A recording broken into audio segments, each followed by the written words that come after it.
बिस्मिल्लाहिर्रहमानिर्रहीम। आज का हमारा टॉपिक है टाइप्स ऑफ असेसमेंट। आइए देखते हैं टाइप्स ऑफ असेसमेंट कौन कौन से हैं और उनके बीच में क्या डिफरेंसेस है। इससे पहले हम शॉर्ट से रिव्यू करेंगे मेजरमेंट, असेसमेंट एंड इवैल्यूएशन का, कि उनके बीच में क्या डिफरेंसेस है और उनकी जो यूजेज है, उनका कॉन्सेप्ट क्या है। आइए देखते हैं सबसे पहले मेजरमेंट क्या है। मेजरमेंट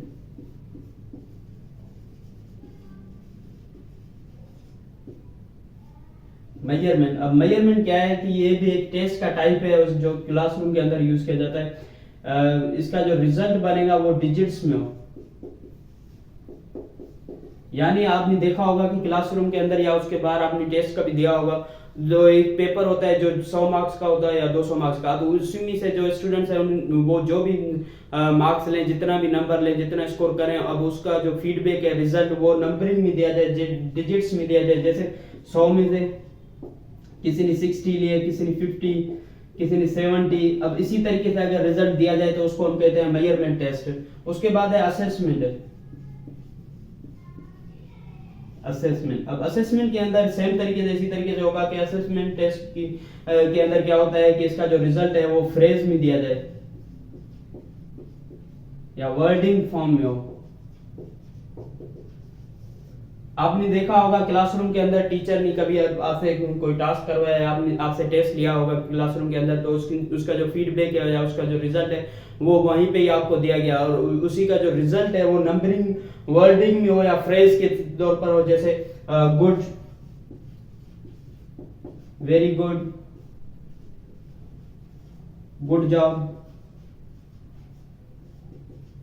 अब अगर टेस्ट का रिजल्ट इसी तरीके से दिया जाए तो उसको हम कहते हैं असेसमेंट टेस्ट। उसके बाद है एंड में इवोल्यूशन। इवोल्यूशन भी एक टेस्ट का टाइप है, लेकिन ये बहुत बड़ा टेस्ट का टाइप है। इसके अंदर क्या होता है कि ओवरऑल जजमेंट की जाती है स्टूडेंट्स की, ओवरऑल जजमेंट परफॉर्मेंस की बेस पर। यहाँ पे क्या होता है कि स्टूडेंट्स की ओवरऑल जजमेंट की जाती है परफॉर्मेंस की बेस पर। उसकी लेवल को मेजर किया जाता है, उसकी जो अंडरस्टैंडिंग लेवल है या स्टूडेंट्स की नॉलेज की लेवल है, उसकी उसी लेवल को असेस किया जाता है इसी टेस्ट के अंदर, और उसकी जो ओवरऑल जजमेंट की जाती है परफॉर्मेंस के बेस पर कि उसके जो कौन सी चीज़ सही है, कौन सी चीज़ डेवलप नहीं हुई है। अब जो चीज़ डेवलप नहीं हुई तो उसके ऊपर टीचर को काम करना चाहिए, उसके ऊपर फोकस करना चाहिए। अब इसी चीज़ को मेजर करने के लिए हम इवोल्यूशन टेस्ट लेते हैं। आइए देखते हैं types of assessment. Types of assessment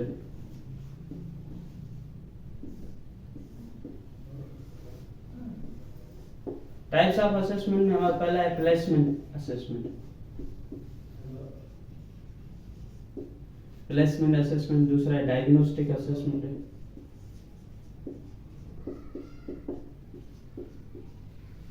तीसरा है फॉर्मेटिव असेसमेंट। लास्ट में है समेटिव असेसमेंट।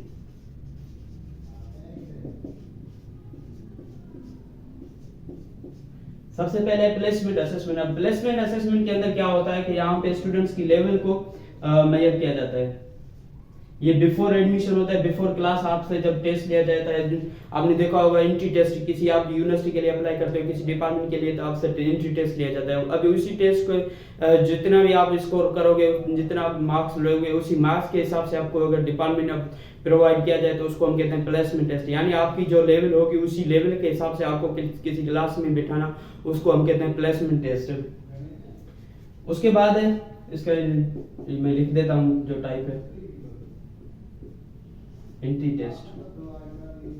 उसके बाद है डायग्नोस्टिक असेसमेंट। अब डायग्नोस्टिक असेसमेंट के अंदर क्या होता है कि टीचर डायग्नोस्टिक असेसमेंट तब लेता है, डायग्नोस करना चाहता है जब वो ये चीज मेजर करेगी कि स्टूडेंट्स की कौन सी चीज डेवलप हुई, कौन सी चीज डेवलप नहीं हुई। यानी यहाँ पे दो चीज असेस किए जाते हैं। पहला है वीकनेस, दूसरा है स्ट्रेंथ। अब यहाँ पे क्या होता है कि स्टूडेंट्स की वीकनेस और स्ट्रेंथ को असेस किया जाता है, उसको डायग्नोस किया जाता है। यानी आपको मालूम होना चाहिए कि जैसे स्टूडेंट्स की कौन सी चीज डेवलप हुई, कौन सी चीज डेवलप नहीं हुई, कौन सी सब्जेक्ट में वो स्ट्रांग हुए, कौन सी सब्जेक्ट में स्ट्रांग नहीं हुए, और कौन सी सब्जेक्ट में उनको फोकस करना चाहिए। तो उसी चीज को मेजर करने के लिए डायग्नोस किया जाता है, डायग्नोस्टिक असेसमेंट किया जाता है स्टूडेंट से। उसके बाद है formative assessment. Formative assessment during class होता है। ड्यूरिंग क्लास आप स्टूडेंट्स को असेस कर सकते हो। इसका जो मेन एग्जांपल है वो है क्वेश्चन एंड आंसर। उसके बाद है ऑब्जर्वेशन।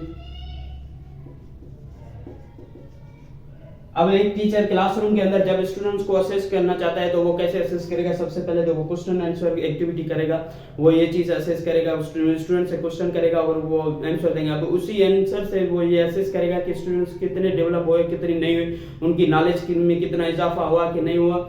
इसी चीज को असेस करने के लिए वो क्वेश्चन आंसर करेगा। या कभी ऐसा होता है कि टीचर क्लासरूम के अंदर स्टूडेंट्स को एक टास्क देता है, जो भी उसी टास्क के हिसाब से उनको ऑब्जर्व किया जाता है। जिस स्टूडेंट्स ने वो टास्क सही किया यानी उसकी लर्निंग में डेवलप हुई, जिसने नहीं किया तो उसके ऊपर टीचर को फोकस करना चाहिए। ऐसे ऑब्जर्वेशन के तौर पर या क्वेश्चन आंसर करके आप टीचर स्टूडेंट्स को असेस कर सकते हो। उसके बाद है समेटिव असेसमेंट। समेटिव असेसमेंट यानी आप समेटिव से ही समझ गए होंगे कि ये एंड ऑफ कोर्स होता है, एंड ऑफ कोर्स या एंड ऑफ चैप्टर,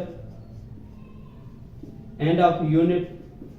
आपने देखा होगा क्लासरूम के अंदर क्या होता है कि जब भी कोई चैप्टर कंप्लीट होता है या कोई यूनिट कंप्लीट होता है तो उसी यूनिट में से टीचर टेस्ट लेता है। अब वो यही चीज मेजर करना चाहता है कि जो चैप्टर में स्टूडेंट्स को पढ़ाया गया, जो चीज स्टूडेंट्स को दिया गया, क्या उन्होंने ये सही तरीके से गेन किया, या जो पर्पस था टीचर का चैप्टर पढ़ाना अभी वही पर्पस स्टूडेंट्स ने गेन किया या नहीं किया। उसी चीज को असेस करने के लिए समेटिव टेस्ट लिया जाता है। जैसे आपका मिड टर्म के एग्जाम हुए, मिड टर्म के एग्जाम या फाइनल के एग्जाम। अब ये जो बहुत बड़ी एग्जांपल है mid term exam and final exam. आपने देखा होगा आपसे आपका जब भी कोर्स कंप्लीट होता है तो आपसे फाइनल एग्जाम लिया जाता है। यानी वो ये चीज मेजर करना चाहते हैं जो भी चीज आपको कोर्स के अंदर पढ़ाया गया वो कोर्स आपको समझ में आया हो या नहीं आया, आपने उसी कोर्स में से कितना आपके नॉलेज में इजाफा हुआ या नहीं हुआ। ये था आज का हमारा टॉपिक, टाइप्स ऑफ असेसमेंट। हमने शॉर्ट सी रिव्यू की मेजरमेंट, असेसमेंट एंड इवैल्यूएशन का। उसके बाद हमने टाइप्स ऑफ असेसमेंट देखे, placement, diagnostic, formative and summative. उम्मीद करता हूं कि आपको ये वीडियो मेरी समझ में आएगी। फिर मिलते हैं एक नई वीडियो के साथ, तब तक के लिए अल्लाह हाफिज।